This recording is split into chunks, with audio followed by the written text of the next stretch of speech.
అధికారులకి పవర్స్ ఎక్కువ ఎమ్మెల్యేల కంటే. లేదా ఎమ్మెల్యేలు చెప్పినట్టు అధికారులు నడుచుకోవాలా? నడుచుకోవాలంటే నిధులు ఎమ్మెల్యేల జేబులో నుంచి ఇవ్వరు కదా! ప్రభుత్వం ఇవ్వాలి. ఇప్పుడు ఎమ్మెల్యేలు తాము కోరినట్టు పని చేయట్లేదంటూ ప్రభుత్వాన్ని ఏమనలేక, చంద్రబాబుని ఏమనలేక అధికారుల్ని తిడుతున్నటువంటి పరిస్థితి. ఇది మున్సిపాలిటీలు, కార్పొరేషన్లు, జిల్లా పరిషత్తుల మీటింగుల్లో కనబడుతున్నటువంటి ఒక విచిత్ర పరిస్థితి.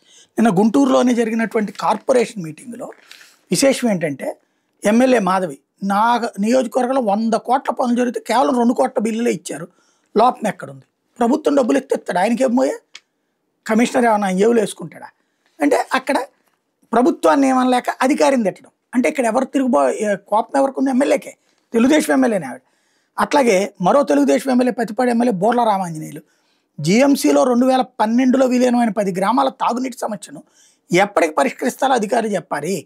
ఆగిన పనులను ఆయా పాలక వర్గాలే జనరల్ ఫండ్స్ నుంచి నిధులు కేటాయించి పూర్తి చేసుకోవాలని మంత్రి నారాయణ కూడా స్పష్టత ఇచ్చారు. ఎప్పటికైనా గోరంట్ల తాగునీటి పథకాన్ని పూర్తి చేయాలి.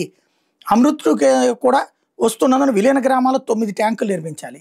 అంటే ఇది ఎవరు చేయట్లేదు? 2012లో కాంగ్రెస్ ఉంది, 14 నుంచి 19 దాకా తెలుగుదేశమే కదా ఉంది, 19 నుంచి 24 దాకా ఉన్నటువంటి జగన్ చేయలేదు, ఇప్పుడు కూడా చేయలేకపోతున్నారు. అది మాట్లాడింది తెలుగుదేశం ఎమ్మెల్యే. అట్లాగే తూర్పు ఎమ్మెల్యే, గుంటూరు తూర్పు ఎమ్మెల్యే నజీర్ వచ్చేటప్పటికి మెప్మా ఆధ్వర్యంలో ఏర్పాటు చేసిన స్మార్ట్ స్ట్రీట్ వెండింగ్ మార్కెట్ నిర్మాణాల వల్ల చుట్టుపక్కల వాళ్ళకి ఇబ్బందులు లేకుండా స్థలాలు గుర్తించాలి. అంటే అందరూ వ్యాపారాలు చేసుకునే చోట మెప్మా సెంటర్లు పెట్టద్దు, వీళ్ళెవరు లేని చోట పెట్టండి మీరు అన్నట్టు. అంటే ఏంటి? అందరూ ఉన్న చోట పెడుతున్నారు అన్న ప్రభుత్వపు నిర్ణయం తప్పుపడుతున్నాడు. ఎందుకు? చిరు వ్యాపారాలు అందరూ రేపొద్దున వ్యతిరేకిస్తారు. మెప్పా వాళ్ళ స్టాల్ అంటే ఒక బ్రోకర్లు పెట్టేసుకుంటారు ఒరిజినల్ మెప్పా వాళ్ళకంటే. ఇలా చుట్టుపక్కల వాళ్ళ వ్యాపారాలు దెబ్బతిని వీళ్ళందరూ కూడా తిరగబడతారు రేపొద్దున, ఓట్లు తేడా వస్తుంది. కాబట్టి ఇక్కడ అంటే ఈ 3 కూడా ముగ్గురు తెలుగుదేశం ఎమ్మెల్యేలే, ముగ్గురు కమిషనర్ని తప్పుపడుతున్నారు. నిర్ణయాలు తీసుకున్నది ప్రభుత్వం. అది వింత.